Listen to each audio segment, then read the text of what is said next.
2021ஆம் ஆண்டு முந்தைய அரசால் ஆவின் பால் பாக்கெட் விற்பனை விலை லிட்டர் ஒன்றுக்கு 3 ரூபாய் குறைக்கப்பட்டதால் ஆவின் நிறுவனத்திற்கு ஆண்டு ஒன்றுக்கு 270 கோடி ரூபாய் கூடுதல் நட்டம் ஏற்பட்டுள்ளது. பால் கொள்முதல் மற்றும் விற்பனையை அதிகரிக்க எந்த ஒரு முயற்சிகளும் மற்றும் உரிய நடவடிக்கைகள் எதுவும் மேற்கொள்ளாமல் மெத்தன போக்குடன் செயல்பட்டதனால் பால் பொருட்கள் உற்பத்தியும் விற்பனையும் குறைந்து ஆவின் நிறுவனத்திற்கு மேலும் கூடுதல் நிதிச்சுமை ஏற்பட்டுள்ளது. மாண்புமிகு பேரவைத் தலைவர் அவர்களே, திமுக சட்டமன்ற உறுப்பினர் நேற்று பொது இடத்தில் பொதுக்கூட்டத்தில் மாண்புமிகு முதலமைச்சர் அவர்களை மரியாதையின்றியும் அமைச்சர் மற்றும் அமைச்சர் அவர்களை மரியாதையின்றும் தரக்குறைவாக பேசியிருக்காரு. இது பெரிய கண்டனத்துக்குரியது. இது அவர்கள் தோல்மையால் ஆற்றாமையால் மீண்டும் மீண்டும் இதனை உறுதிப்படுத்திக் கொண்டிருக்கிறார்கள். பால்வளத்துறை அமைச்சர் அதற்கான இன்னும் விளக்கங்களை முடிப்பதற்குள்ளே நீங்கள் வந்துவிட்டீர்கள். ஆகிய அருள் கூர்ந்து அவருடைய கருத்துக்களை கேட்டதற்கு பிறகு உங்கள் கருத்துக்களை ஒருவரிலிருந்து சொல்லலாம். ஏன்னா எத்தனை பேர் ஒட்டுக்க இருந்துச்சிங்கன்னா எப்படி நடைமுறை இல்லாது எல்லாரும் அதான் சொன்னாங்க. யாரோ ஒருத்தர் நீங்கள் சொல்லலாம். ஏற்கனவே அரசால் முடிவு செய்யப்பட்டு இடங்கள் எல்லாம் தேர்வு செய்யப்பட்டு அது உறுப்பினர் அனுமதி இல்லை இல்லை அனுமதி இல்லை. கூடலூர் தொகுதி இல்லை, இது அனுமதி இல்லை.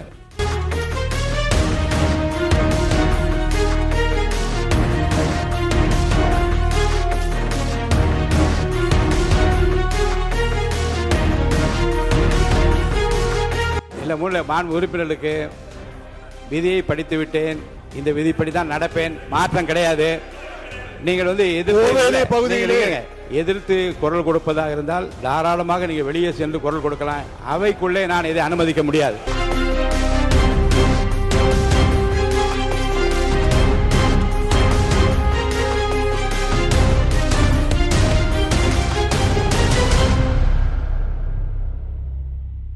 மாண்புமிகு பால்வளத்துறை அமைச்சர் அவர்கள். மாண்புமிகு பேரவைத் தலைவர் அவர்களே, மரியாதைக்குரிய சட்டமன்ற உறுப்பினர் அவர்கள் ஆவின் நிறுவனத்தில் பால் உற்பத்தியாளர்களுக்கு போதுமான அளவில் பால் கொள்முதல் விலை உயர்த்தப்படவில்லை என தெரிவித்துள்ளார். இது குறித்து கீழ்கண்ட விவரங்களை தெரிவிக்க நான் கடமைப்பட்டுள்ளேன். ஆவின் நிறுவனத்தின் உயிர் நாடியாக உள்ள ஆவின் பால் உற்பத்தியாளர்கள் மழை வெயில் என எந்த கடுமையான கால நிலைகளிலும் இரவு பகல் பாராது பால் கொள்முதல் செய்து ஆவின் நிறுவனத்திற்கு பால் வழங்கி வருகின்றனர். உயர்ந்து வரும் பால் உற்பத்தி செலவினத்தை கருத்தில் கொண்டு பால் கொள்முதல் விலையினை உயர்த்தி வழங்குவது மிக முக்கியமானது என்பதில் மாற்று கருத்துக்கள் இருக்க முடியாது. 2021ஆம் ஆண்டு முந்தைய அரசால் ஆவின் பால் பாக்கெட் விற்பனை விலை லிட்டர் ஒன்றுக்கு 3 ரூபாய் குறைக்கப்பட்டதால் ஆவின் நிறுவனத்திற்கு ஆண்டு ஒன்றுக்கு 270 கோடி ரூபாய் கூடுதல் நட்டம் ஏற்பட்டுள்ளது. இந்த விலை குறைப்பினால் ஏற்படும் நட்டத்தை ஈடு செய்ய பால் கொள்முதல் மற்றும் விற்பனையை அதிகரிக்க எந்த ஒரு முயற்சிகளும் மற்றும் உரிய நடவடிக்கைகள் எதுவும் மேற்கொள்ளாமல் மெத்தன போக்குடன் செயல்பட்டதனால் பால் பொருட்கள் உற்பத்தியும் விற்பனையும் குறைந்து ஆவின் நிறுவனத்திற்கு மேலும் கூடுதல் நிதிச்சுமை ஏற்பட்டுள்ளது. இவ்வாறு கடந்த ஆட்சிகால நிர்வாக குறைபாடுகளால் ஆவின் நிறுவனத்தின் நிதிநிலை பெரும் பின்னடைவை சந்தித்துள்ளது. ஆவின் நிறுவனம் கடுமையான நிதிச்சுமையை எதிர்கொண்டிருந்த நிலையிலும் ஆவின் பால் உற்பத்தியாளர்களின் நலனை கருத்தில் கொண்டு நிதிச்சுமையை காரணம் காட்டாமல் பால் கொள்முதல் விலையை மாண்புமிகு முதலமைச்சர் அவர்கள் உயர்த்தி வழங்கியுள்ளார். அதன்படி பசும்பால் லிட்டருக்கு 35 இருந்த கொள்முதல் விலையுடன் வழங்கப்பட்ட 3 ஊக்கத்தொகை சேர்த்து 38 இருந்த நிலையில் சங்கங்கள் மூலமாக கொள்முதல் விலை ஒரு ரூபாய் உயர்த்தப்பட்டதுடன் அரசின் ஊக்கத்தொகை 3 ரூபாயிலிருந்து 5 ரூபாயாக உயர்த்தப்பட்டு தற்போது பால் உற்பத்தியாளருக்கு லிட்டர் 41க்கு வழங்கப்படுகிறது. இதனால் அரசுக்கு ஆண்டுக்கு சுமார் 300 கோடி ரூபாய் கூடுதல் செலவு ஏற்படுகிறது. முந்தைய ஆட்சியில் ஆட்சி பொறுப்பேற்ற 2 ஆண்டுகளுக்கு பிறகே பால் கொள்முதல் விலை உயர்த்தப்பட்டது. அதன் பின்னர் கடந்த ஆட்சியில் எந்த விலை உயர்வும் வழங்கப்படாத நிலையில் மாண்புமிகு தமிழக முதல்வர் அவர்கள் ஆட்சி பொறுப்பேற்ற 3 மாதங்களில் பால் உற்பத்தியாளர்களின் நலன் கருதி கொள்முதல் விலையை உயர்த்தி வழங்கியுள்ளார். தமிழக வெற்றி கழகத்தின் தேர்தல் அறிக்கையில் தெரிவிக்கப்பட்டுள்ளபடி பால் கொள்முதல் விலையை லிட்டருக்கு 44 உயர்த்தி வழங்குவது தொடர்பாக மாண்புமிகு தமிழக முதல்வர் அவர்களுடன் இணைந்து ஆவின் நிறுவனத்தின் நிதிநிலை மற்றும் பால் உற்பத்தியாளரின் நலன் ஆகியவற்றை கருத்தில் கொண்டு பரிசீலித்து உரிய நல்ல முடிவு மேற்கொள்ளப்படும் என்பதை இந்த அவையின் மூலம் தெரிவித்துக் கொள்கிறேன்.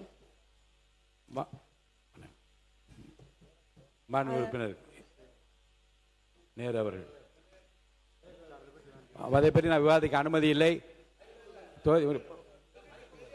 கூடலூர் தொகுதிக்குட்பட்ட இல்ல, பகுதியில் புலி இந்த தாக்கியது பரந்தூர் தொடர்பாக விமான நிலையத்தை பற்றி விளக்கம் சொல்வதற்கு திராவிடமணி மாண்பு உறுப்பினர் திராவிடமணி அவர்கள் இந்த புலி தாக்குதல் பற்றி புலி தாக்குதல் பற்றி நீங்க சொல்லியிருக்கீங்க. பேரவை முன்னவர் மாண்புமிகு பால்வளத்துறை முகார் நான் பாருங்க மாண்புமிகு பேரவைத் தலைவர் அவர்களே, மாண்புமிகு உறுப்பினர் மாண்புமிகு பால்வளத்துறை திமுக சட்டமன்ற உறுப்பினர் நேற்று பொதுவெளியில் மக்களால் தேர்ந்தெடுக்கப்பட்ட மக்கள் பிரதிநிதி மாண்புமிகு முதலமைச்சர் அவர்களை மரியாதையின்றி பேசியதற்கு தொழில்துறை அமைச்சர் அவர்களையும் பெண் என்று பாராமல் மரியாதை இல்லாமல் பேசியதற்கும் மிகுந்த கண்டனத்துக்குரியது. உறுப்பினர் உங்களை இருங்க இல்ல அவங்க வந்து இல்ல உங்களில் ஒருவர் பேசியதை பற்றி அவங்க பேசுறாங்க. என்னாலும் கொஞ்சம் செவிமடுத்து கேளுங்க. உங்களில் ஒருவர் பேசியதை பற்றி மாண்புமிகு பால்வளத்துறை அமைச்சர் விளக்கமாக என்னன்னு கொஞ்சம் கேட்டுட்டு அப்புறம் போங்களேன். உட்காருங்க, பேசுங்க. மாண்பு அவை முன்னர் உட்காருங்க என்னன்னு பாருங்க. என்னன்னு இன்னும் கேட்கலையே அவங்க என்ன சொல்ல இல்லங்க, அவங்க என்ன சொல்ல வராங்கன்னு கேளுங்க. இருங்க நீங்க உட்காருங்க. அவங்க என்ன பேச வராங்கன்னு கேளுங்க. அவங்க பேசவே இல்லை இன்னும். அவங்கள பேச விடுங்க. மாண்புமிகு பால்வளத்துறை அமைச்சர் மாண்பு அவை முன்னவர் மாண்பு பேரவைத் தலைவர் அவர்களே, பால்வளத்துறை அமைச்சர் அதற்கான இன்னும் விளக்கங்களை முடிப்பதற்குள்ளே நீங்கள் இருந்து விட்டீர்கள். ஆகிய அருள் கூர்ந்து அவருடைய கருத்துக்களை கேட்டதற்கு பிறகு உங்கள் கருத்துக்களை ஒருவர் எழுந்து சொல்லலாம். ஏன்னா எத்தனை பேர் ஒட்டுக்க இருந்துச்சிங்கன்னா எப்படி நடைமுறையில் இல்லாது எல்லாரும் அதான் சொன்னாங்க. யாரோ ஒருத்தர் நீங்க சொல்லலாம். பால்வளத்துறை அமைச்சர் பால்வளத்துறை அமைச்சர் மாண்புமிகு பேரவைத் தலைவர் அவர்களே, திமுக சட்டமன்ற உறுப்பினர் நேற்று பொது இடத்தில் பொதுக்கூட்டத்தில் மாண்புமிகு முதலமைச்சர் அவர்களை மரியாதையின்றியும் அமைச்சர் மற்றும் அமைச்சர் அவர்களை மரியாதை என்றும் தரக்குறைவா பேசியிருக்காரு. இது பெரிய கண்டனத்துக்குரியது. இது அவர்கள் தோல்மையால் ஆற்றாமையால் மீண்டும் மீண்டும் இதனை உறுதிப்படுத்திக் கொண்டிருக்கிறார்கள். நான் சொல்றேன். மாண்புமிகு நீர்வளத்துறை அமைச்சர் இருங்க. நீர்வளத்துறை அமைச்சர் கூட காலையில் அலுவலகத்துக்கு மாண்புமிகு நீர்வளத்துறை அமைச்சர் கூட காலையில் அலுவலகத்துக்கு வெளியிலே பேசியிருந்தாலும் நம்முடைய முதலமைச்சரை பற்றியோ உறுப்பினரை பற்றியோ மாண்பு குறைவாக பேசுகின்றால் இது வருத்தமாக இருக்கிறது. இதெல்லாம் உரிமை பிறல் பிரச்சனைகள் வருமா என்று கேட்டார். நான் ஆய்வு செய்கிறேன் என்று சொல்லியிருக்கிறேன். அதுதான் மாண்புமிகு பால்வளத்துறை அமைச்சர் அவர்களுக்கு சொல்கிறேன். நீங்கள் கூறிய பிரச்சனைகளும் வெளியிலே பேசிய பேச்சுக்கள் நம்முடைய மாண்பை குறைப்பதாக இருந்தாலும், தனிநபருடைய மாண்பை குறைப்பதாக இருந்தாலும் சரி, பொறுப்பில் இருக்கிற அமைச்சருடைய மாண்பை குறைப்பதாக இருந்தாலும், அவையின் மாண்பை குறைப்பதாக இருந்தால் எப்படி இருக்கிறது என்பதை நான் படித்து பார்த்து பேசியதை கேட்டு ஆய்வு செய்து நல்ல முடிவு எடுப்பேன். அதுவரை இந்த பிரச்சனையை அமைதி காக்க வேண்டும் என்று கேட்டுக்கொள்கிறேன். மாண்புமிகு உறுப்பினர் கே நேரு அவர்கள் உட்காருங்க. எல்லாம் உட்காருங்க. மாண்பு பேரவைத் தலைவர்களே, மாண்பு முதலமைச்சர் அவை முன்னவர்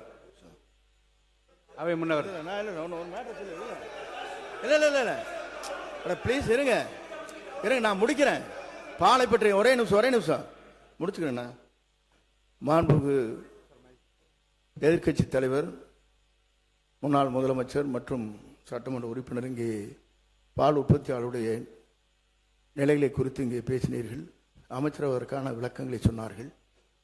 கருணையுள்ளம் படைத்த நம்முடைய தமிழக முதலமைச்சர் அவர்கள் விவசாயிகள் என்று சொன்னாலே அவருடைய துயரங்களை துடைக்க வேண்டும் என்பதுதான் அவருடைய தலையாய கடமையாக இருந்து விவசாய சங்கத்தை அழைத்து பேசியவர் நம்முடைய முதலமைச்சர்.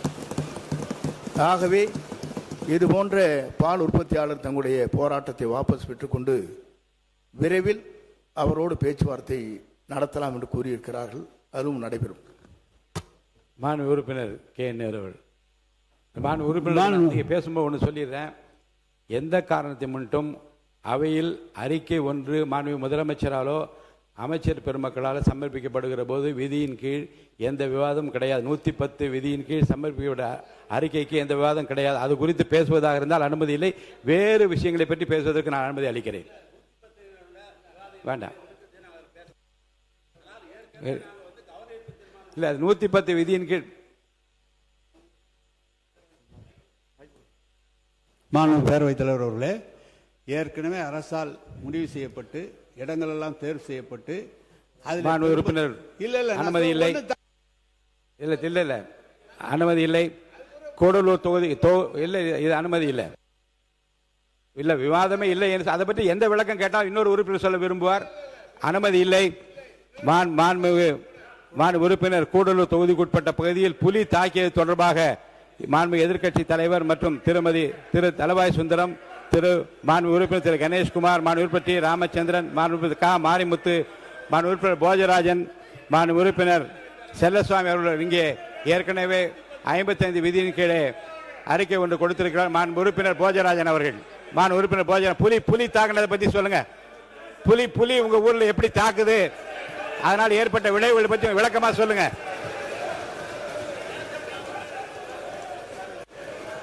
மாண்புமிகு பேரவைத் தலைவர் அவர்களே, இல்ல கொஞ்சம் இருங்க. புலி பயங்கரமா தாக்கி இருக்கு, மக்களுக்கு ஆபத்து ஏற்பட்டு இருக்கு, அதை பத்தி அவர் பேசுறாரு. மாண்பு உறுப்பினர் போஜராஜன், கடந்த வாரம்